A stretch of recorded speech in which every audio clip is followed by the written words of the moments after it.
అన్న ఏం పేరే? వెంకటయ్య నా పేరు. వెంకటయ్య. ఎట్లుంది కాంగ్రెస్? ఏముంది సార్, ఎక్కడిదక్కడనే ఏడేసిన గుంగడాన్ని. ఒక గ్రామానికి ఒక సర్పంచ్ లేదు. ఇక్కడ మొత్తం మన ఏది మన మొగడిసి పెట్టిన ఆడి మంచి లేకుండా ఒక ఊరు, దానికి ఏమి పట్టించుకున్న నాదుడు లేడు.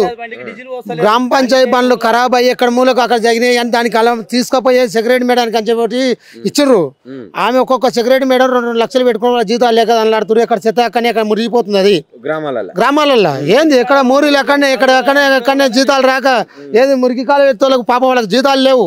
వాళ్ళ జీతాలు లేక ఎక్కడ వేసిన వాళ్ళకి ఇంకొకటి ఎక్కడ ఉంది మొత్తం ఖరాబ్ అంటే ఖరాబ్. ఆయన చేసింది లేదు. ఖచ్చితంగా టీఆర్ఎస్ ప్రభుత్వంలో చేసిన దానిలకు ఫస్ట్ కలర్ వేయమని చూస్తాం. మేము చేసిన ఓదలా మీకు ఫస్ట్ కలర్ వేసుకోమని చూస్తాం. దానికి లేదు. మేము తోడిన బావులకు కూడా ఇల్లు ఇస్తుండు, పేదోళ్లకు పెన్షన్లు పెంచిన అంటుండు, రైతు భరోసా చేసిండు 15,000 అంటుండు. అది ఏదో ఫస్ట్ కి విడతల మాత్రం 1,00,000 రూపాయలు ఇచ్చిండు. లాస్ట్ వరకు ఏమని చూస్తాం. అది ఏముంది సార్, ఏది ఒక్కొక్క ఇంటికి కరెంట్ బిల్ ఫ్రీ 200-300 ఉండవు మాతోన. ఒక బస్సుకు పోతే హైదరాబాద్ పోతే 100 రూపాయలు జేబులో ఉండవు. తిననికే 500 ఉంటాయి. షార్ట్లకు 100 రూపాయలు ఉండవా? పనికిరాని పదవులు పెట్టిండు. ఏంది ఆడి మంచికి 2,500 ఎటకెళ్ళి తెచ్చిస్తాడు. ఫ్రీ బస్సులు ఆయన పెట్టి అన్ని పనికిరాని పనులు చేసుకోకుండా తిరుగు. ఏంది కోటీశ్వరాలు ఉన్నకాడికి మొగం చంపుకొని ఇక మునగాజులు పెట్టుకుంటేనే కోటీశ్వరాలు ఎటకెళ్ళి ఆడిది. మొగడు చచ్చిపోతే అవుతుంది. మొగడు చచ్చిపోతేనే అయ్యేది కోటీశ్వరాలు. దానికి ఏముంది ఇంకా ఏది లేకుండా మొగ దిక్కు లేకుండా ఉంటే కోటీశ్వరాలు. అవి ఊరు సమస్యలు అట్లే ఉన్నాయి. ఇప్పుడు పనికిరాని పనులు మస్తు చెప్తారు. ఇప్పుడు పెడతా అంటుండగా ఎలక్షన్లు కూడా పెట్టమను. మరి ఆయన పని చేస్తాం, మా పని మేము చేస్తాం. ఒకసారి 10 ఏళ్ళు కాదు అయినా ఇది పూర్తి చేసే వరకు ఆయనకు ఎన్ని కాదు చెవులు మూసుకొని పోవాలి. ఊర్లో తిరగమని ఇప్పుడు తెలిసిపోతుంది. ఒక ఊర్లో తిరుగుతుంటే ఇటుకెళ్ళి ఒక సీసీ రోడ్డు లేదు, ఒక కరెంటు లేదు. మేము చేసినవి మొత్తం టీఆర్ఎస్ ప్రభుత్వం ఉన్నవే సీసీ రోడ్లు కానీ ఏది దాన్ని ఊడ్చే దిక్కు లేదు. ఇప్పుడు ఫస్ట్ ఉన్న దానిలకు కలర్ వేసుకునే దిక్కు లేదు, ఊడ్చే దిక్కు లేదు. దానికి నూకేదే ఉందిడా. అందుకే ఒక ముఖ్యమంత్రి గెలవంగానే ఒక 2 సంవత్సరాల ఇంత విపరీతంగా వ్యతిరేకత కావచ్చు, ఇన్ని తిట్లు కావచ్చు అంటే గతంలో ఏ ముఖ్యమంత్రి అన్న చూసారా మీరు? ఈ గతంలో అంటే ఉమ్మడి తెలంగాణ రాష్ట్రం ఉన్నది, ఉమ్మడిగా ఉన్నది. అదంటే ఎట్లా లేకుండా అంత పొడి తూకలేదు కదా. ఇప్పుడు అప్పుడు బీద దినంలో ఉన్నది, అంత పొడి తూకలేదు. ఇప్పుడు ఇది లేని పనికి ఎందుకు ఒప్పుకోవాలి? 15,000 ఇస్తే ఎకరకు అని చెప్పి అదేం చెప్పాలి? 2,500 ఆడి మంచికి ఇస్తే ఆడి మంచి కూలి చేస్తుంది చేయదు. 4,000 రూపాయలు పెంచిన ఏది లేదు. 6 దాంట్లో 2 గ్యారెంటీలు చేసిండు అని అన్నాడు. సిలిండర్కు 500 ఇస్తాడు. ఏది లేదు. ఒకటి కనిపించేది అంటే ఆడవాళ్ళు బస్సులో పోయేది ఒకటే కనిపిస్తుంది. ఎలాంటివి లేదు. ఇప్పటివరకు రైతు బంధు 2 సార్లు మొత్తం అయిపోయింది. 2 సార్లు మైనస్ చేసి పడితేంగాడు. ఇప్పటికి ఏది లేదు. అన్ని ఆయన కళలు.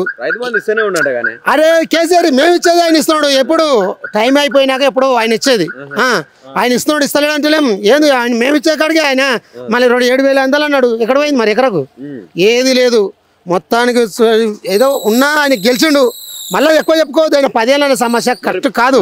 ఇప్పుడు భారతదేశం వల్ల భారతదేశం మొత్తం కూడా తెలంగాణ వైపు చూస్తుంది. నెంబర్ 1 రైజింగ్ లో ఉన్నది తెలంగాణ అంటుంది. ఏముంది? నేను ఇంతకుముందు చెప్పినా ఉంది అంటే అప్పుడు మేము కట్టినప్పుడు ఉన్నది. దానికి కలర్ వేస్తే కదా, దానికే దిక్కు లేని పరిస్థితి ఇది. ఇప్పుడు రేవంత్ రెడ్డి ఎంతవరకు ఉన్నా 5 ఏళ్ళు ఒక దేశం గుంపు పూర్తి చేసే దేశం. నేను 9 ఏళ్ళు 10 ఏళ్ళు పోతాం.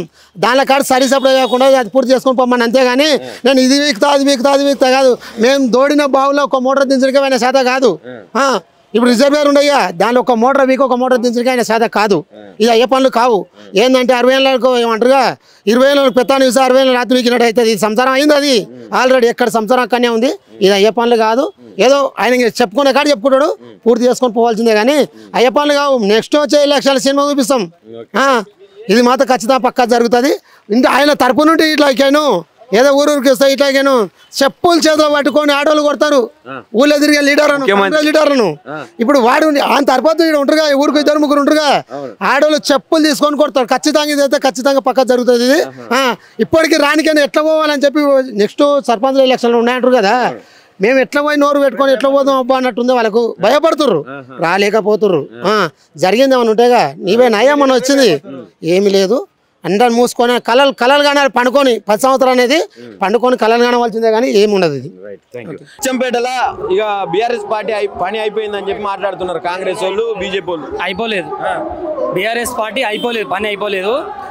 బీఆర్ఎస్ కేవలం గోలబాలరాజు గారు పార్టీ మారవచ్చు, దాని విషయంలో ఎటువంటి అభ్యంతరం లేదు మాకు. ఇంకా పుంజుకుంటుంది తప్ప బీఆర్ఎస్ పార్టీకి ఎటువంటిది బాలరాజ్ ఎఫెక్ట్ ఏమన్నా పర్లేదా కార్యక్రమం? పర్లేదు. కార్యకర్తలు అందరు గట్టిగా ఉన్నారు, మొత్తం బీఆర్ఎస్ పార్టీకి సపోర్ట్ చేస్తున్నారు. ఆయన పోవడం వల్ల ఇంకా కొద్దిగా సఫర్ అవుతున్నారు తప్ప అంతకుమించి ఏం లేదు. ఆయన ఉంటే ఇంకా గట్టిగా ఉండేది పార్టీ. ఎందుకంటే ఊర్లలో అందరికి తెలిసిన వ్యక్తి. రెండు సార్లు మేము ఎమ్మెల్యేని చేసినాం, 2 సార్లు మేము ఎమ్మెల్యేని గెలిపించినాం ఆయనని. ఆయన ఉంటే ఇంకా గట్టిగా ఉండేది పార్టీ. మంచిగా చేసిండు. కానీ ఆయన కొద్దిగా పార్టీ మారడం వల్ల సరే, ఆయన స్వార్థపరం కోసం ఆయన మారిండా, దేనికోసం మారిండా అనేది మనకు అనవసరం. ఇవాళ కేటీఆర్ గారు రాబోతున్నారంటే అచ్చంపేటకు ఎంత బలం ఉందంటే అంత బలం ఉంది. ఇవాళ అచ్చంపేటకు ఇవాళ కేటీఆర్ గారు రాబోతున్నారు. కారణం ఏంది? గోలబాలరాజు గారు పార్టీ మారడమే పెద్ద ఎఫెక్ట్ అని అందరూ అనుకుంటున్నారు. ఏం కాదు, అది ఖచ్చితంగా మరి జనార్దన్ రెడ్డి గారు ఇన్ఛార్జ్ ఇచ్చిండ్రు. ఆయన ఖచ్చితంగా చూసుకుంటాడు, ఎటువంటి అభ్యంతరం లేదు. ఈ కాంగ్రెస్ పార్టీ వాళ్ళు చేసేది ఏముందంటే అభివృద్ధి. ఇప్పటి వరకు 2 సంవత్సరాలకు వెళ్ళి వాళ్ళ ప్రభుత్వం గెలిచి 2 సంవత్సరాలు అయింది. ఇప్పటి వరకు ఏ ఊర్లో కూడా తట్టడి మట్టి పోయలేదు. రైతులు చాలా ఇబ్బంది పడుతున్నారు. బాటకు మట్టి గుంతలు పడి, రోడ్లు వర్షం వచ్చి గుంతలు పడి చాలా ఇబ్బంది పడుతున్నారు. తట్టడి మట్టి పోసింది ఏడా లేదు. వాళ్ళు చెప్పుకుంటున్నారు మేము అందరూ అంటే హైడ్రా అధికారులు వాళ్ళు మొత్తం సిబ్బంది అధికారులు అంతా గ్రామాలలో వీధులలోనే ఉంటున్నారట. వర్షాలు ఏరి ఒక్కని రమ్మను వచ్చి ఊర్లో ఉన్న లీడర్ని ఫస్ట్ పని చేయమనండి. ఊర్లో ఉన్న లీడర్ని ఫస్ట్ పని చేయమనండి. ఊర్లో ఉన్న లీడర్లు శివేం గారే ఒక దొంగ. అందులో ఊర్లో ఉన్న లీడర్లు కూడా ఇంకా డబల్ దొంగలు అయిపోయినారు. దొంగలకు వీళ్ళు లీడర్లు అయిపోయినారు. వాని దొక్కాలి, వీని దొక్కాలి, వాని జైలుకి పంపించాలి, వీని జైలుకి పంపించాలని తప్పితే అంతకు మించి వాళ్ళు చేసే పని ఏం నడుస్తున్నాయి. జైలు 100% నడిచేదే ఊర్లలో నా మీదనే ఉన్నాయి. నేను సొంతంగా కట్టుకుంటున్నా, నా ఇల్లే ఆపినరు. వాళ్ళ ఇందిరమ్మ ఇళ్లకు నేను ఆశపడలేదు, వాళ్ళ ప్రభుత్వానికి ఆశపడలేదు. నేను సొంతంగా కట్టుకున్న ఇల్లే నా ఇల్లే ఆపినరు వీళ్ళు. ఎందుకనంటే నేను టీఆర్ఎస్ పార్టీని, వాళ్ళు కాంగ్రెస్ పార్టీ. తట్టడి మట్టి పోయలేదు, ఏ గుంతలు కూడా తట్టడి మట్టి పోయలేని కాంగ్రెస్ ప్రభుత్వం ఇలా గొప్పలు చెప్పుకుంటున్నారు. కేవలం అధికారులను అడ్డం పెట్టుకొని మాట్లాడుతున్నారు తప్ప అంతకుమించి చేసేది ఏం లేదు. వాళ్ళు చేసేది ఏం లేదు. 100% వచ్చేది బీఆర్ఎస్ ప్రభుత్వమే. 100%. ఇక్కడ సరే ఇలా జర్నల్ వస్తుందా, రేపు బీసీ వస్తుందా, ఇలా ఎమ్మెల్యే మారుతుందా తర్వాత విషయం. అది వచ్చేది మాత్రం బీఆర్ఎస్ ప్రభుత్వమే. ఖచ్చితంగా గులాబీ జెండా ఎగురుతుంది అచ్చంపేటలో.